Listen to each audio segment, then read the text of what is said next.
C'est un clap sexuel déjà. Oui. Et j'imaginais ma bite au milieu. Brigitte Lahaie, comme tout le monde. Je dois dire comme 100% des gens là. Mais il n'y en avait qu'une d'un côté, donc c'était Brigitte Lahaie. Je trouve ça très cheapos. Alors peut-être que j'ai réussi moi ma vie sexuelle, mais je les trouve tellement cheapos. Et puis même il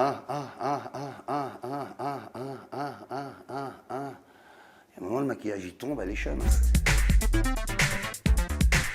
J'attends qu'on me propose de tourner dans un film pornographique. Attention, quand je dis film pornographique, j'aimerais être acteur parlant dans un film pornographique. Il y a toujours des seconds rôles, des fois dans les belles productions, des gens qui sont dans le fond ou qui annoncent quelques informations avant que la scène démarre. C'est souvent ces passages qui sont les plus intéressants.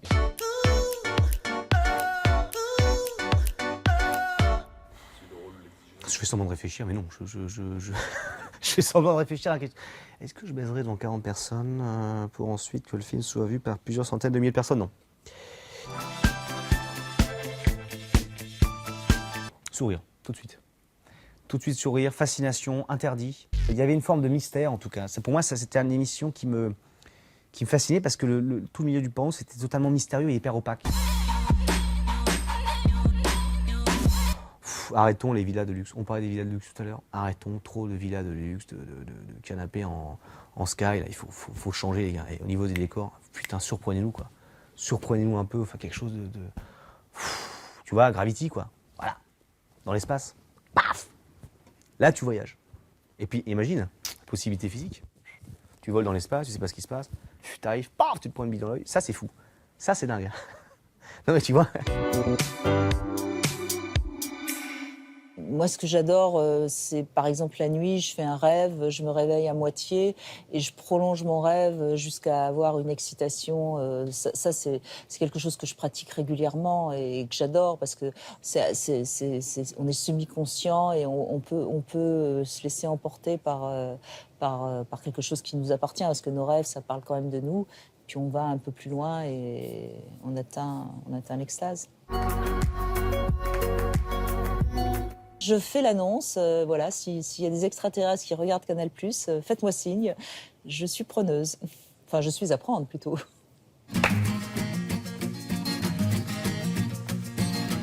Non. Dans un spectacle, c'est la spécialité maison, sexe. C'est les premières vannes qui sortent. Si je devais jouer dans un porno, ça serait le rôle du sexe. Parce que franchement, il n'y a que lui qui s'amuse là-dedans. Enfin, il n'y a pas d'histoire et tout ça. Voilà, je voudrais être ça. Ça serait mon personnage. Alors, on y pense, à bout à rôde, et puis après, on se regarde dans la glace, et puis on se dit, non, peut-être que je n'aurai pas les capacités. Ce que j'aime bien, surtout, c'est les entrées en matière de ces films hard. Où elle est dans la cuisine et puis ça sonne, elle le reçoit, elle est encore avec les talons hauts. C'est toute cette espèce de cérémonial qui est toujours très inventif. Les dialogues, c'est quand même à chaque fois un peu improbable. Et puis c'est une fois pour avoir rencontré un acteur de X. Qui ça alors? Je ne me rappelle plus de son nom, mais j'ai pris beaucoup de plaisir parce qu'il me disait que finalement on faisait le même métier et il me racontait un peu de ses angoisses. Et les cat size. Ah, les cat size. Alors oui, cat size. Why not les cat size? Il y avait quelque chose. Il y avait la MILF, celle qui était un peu plus âgée, la petite dernière aux cheveux courts et celle au milieu, qui était pas mal du tout. Voilà, les premières VHS, Rêve de cuir. Rêve de cuir, elle a tourné au quartier. Là, je pense qu'elle a tourné dans tous les magnétoscopes. J'avais un grand frère, donc forcément, il y avait une sorte... Qu'est-ce que c'est que ce truc-là? C'est quoi ça? La musique, le démarrage de la musique dans un film porno, ça pour moi c'est la meilleure vanne du monde. C'est bonjour, je jouerai bien sûr. Je crois que c'est une sous-culture, la musique de film porno. Je resterais trop marrant un jour qu'un mec qui compose les musiques porno fasse un concert. Genre tout le monde est là, genre ah putain, wouh! Et dès qu'il commence les premières notes, les gens ils font wouh! Comme Eric Clapton ou n'importe qui. Genre, on la connaît celle-là, mon pote.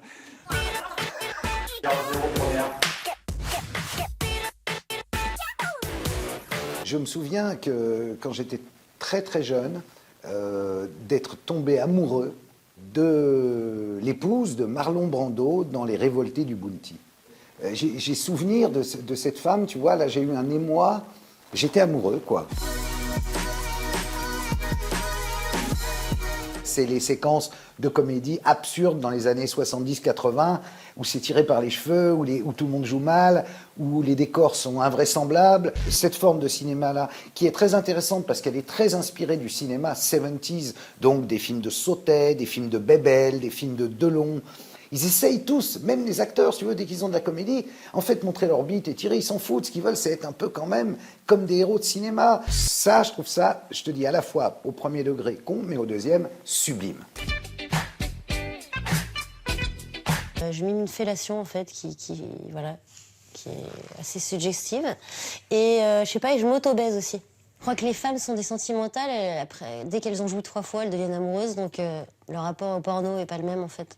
Les hommes sont plus obsédés du porno parce qu'ils sont obsédés par leur performance et leur ego, donc ils ont besoin de se sentir à la pointe en permanence. Ouais, on a fait un sketch qui s'appelle la sextape. Regardez ça. Faut absolument booster le nombre de vues des vidéos. Ouais. Vous allez faire comme les stars. Un film? Non. Une télé-réalité? Non. Une teinture. Un sextape. Un quoi? Un sextape. Aïe, aïe, aïe, aïe, aïe, aïe, aïe, aïe. Vas-y, Aïe, vas-y, aïe, aïe, vas-y, chante la Marseillaise. aïe, quoi? Ah non, mais pour moi, le porno, t'as pas forcément besoin du net ou de la télé. Hein. Il suffit de fermer les yeux, des fois. Pour moi, non, ça me dérange pas hein, qu'il y en ait autant. Au contraire. J'ai l'impression de pas être avec la même gonzesse toutes les semaines, tu vois, je veux dire. Même moi, je m'habille différemment à chaque fois.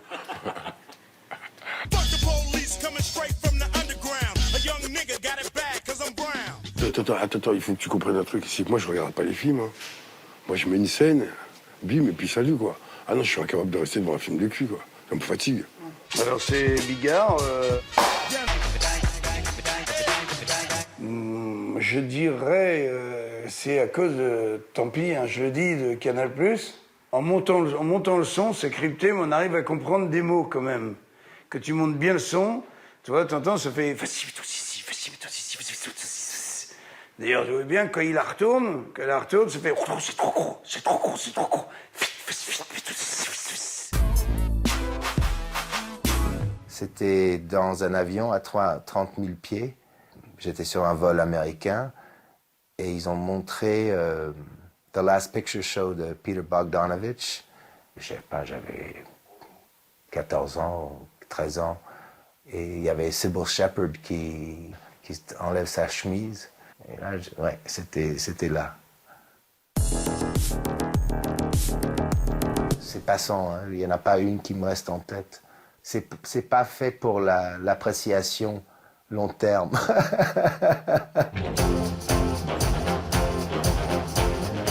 Moi, les vidéos que je vais voir, c'est que des trucs à l'ancienne. Je peux pas me masturber, on va parler franchement. Quand je me fais un kiff...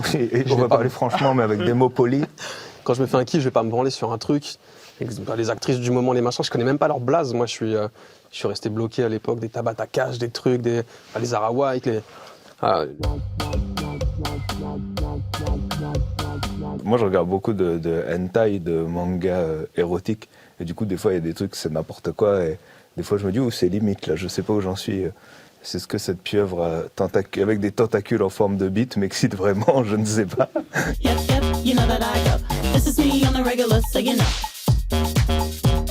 Moi, je pense à Chicha, ce truc-là, qui m'a hanté toute ma jeunesse et tout. Bah ouais, moi, j'avais pas le décodeur.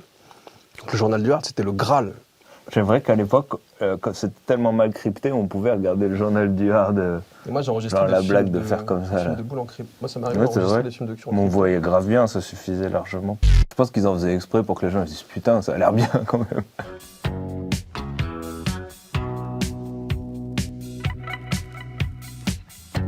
Ce que je préfère dans les films porno, c'est les scènes dialoguées.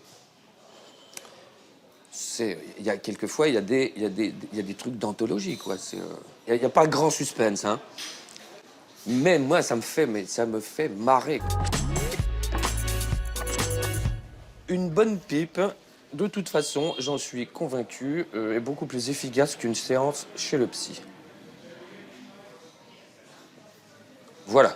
L'idéal, ce serait de grouper les deux en même temps, ce qui est possible vu qu'en général, le psy dit rien. Donc,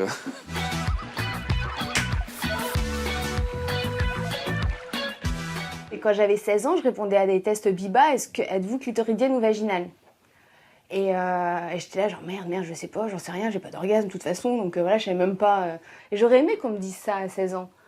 Et qu'on m'explique en fait comment est vraiment fait mon anatomie, l'anatomie du plaisir. On me disait que le porno c'était pour les garçons et les filles, il y avait les bouquins, il y avait d'autres trucs. À un moment donné, moi j'ai été voir du porno en me disant mais... Et pourtant ça m'excite quoi, et en plus je suis féministe, donc merde, c'est compliqué quoi, je suis féministe et je suis excitée par du porno. Et je suis une femme, qu'est-ce qui se passe quoi? On peut parler de sexualité aujourd'hui sans être dans la jonction et sans dire il faut baiser, il faut avoir 25 sextoys, 3 amants, une amante, avoir été bisexuel, avoir été libertin et avoir faire la fête du slip tous les samedis. On peut avoir une vie sexuelle épanouie quand on écoute son propre désir. Alors ça...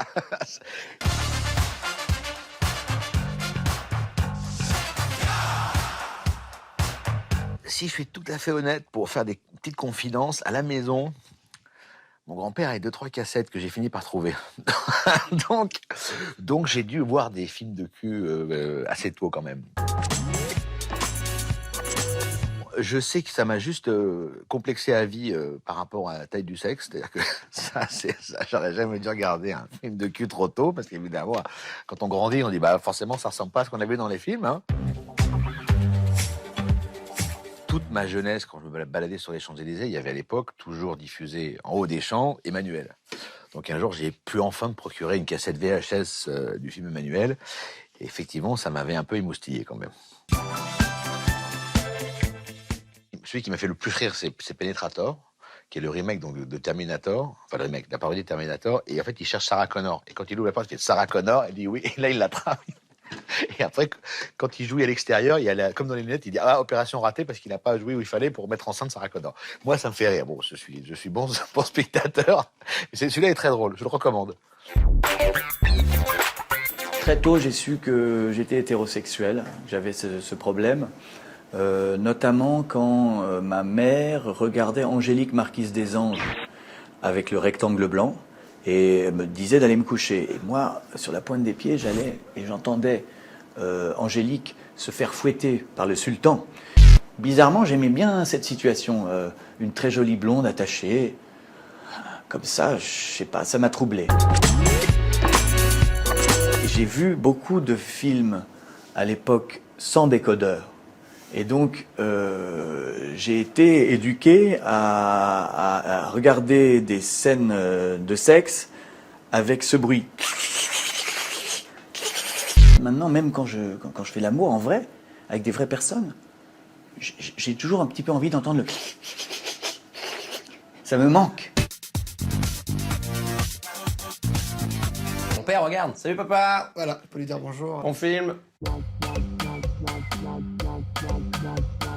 La consommation, elle est quasi quotidienne, hein, parce que je suis comédien. J'ai des trous dans la journée. Et à boucher. Et à boucher. Ah, mais c'est normal, on est des gars en tournée tout seul. Qu'est-ce que tu veux faire? Alors, une fois, j'ai couché avec une groupie, elle m'avait pris pour Norman, de faire des vidéos. Non, mais les filles, elles aiment pas ça. Elles aiment pas qu'on fasse 1500 positions. En fait. Pour citer Ornella Fleury, très bonne humoriste féminine de Paris, elle dit quand on veut faire l'amour avec vous, on veut faire l'amour, pas de l'acrobranche. Ouais. Devant la pub Hugo Boss, quand j'étais ado avec Nicolas Duvauchel, ce qui était hyper beau avec sa petite barbe de 3 jours. Homme poilu à poussette. Les mecs à poussette dans la rue, ça me... C'est pas tant la poussette, hein, c'est le fait de se dire... Il s'occupe de quelqu'un, c'est un truc de malade.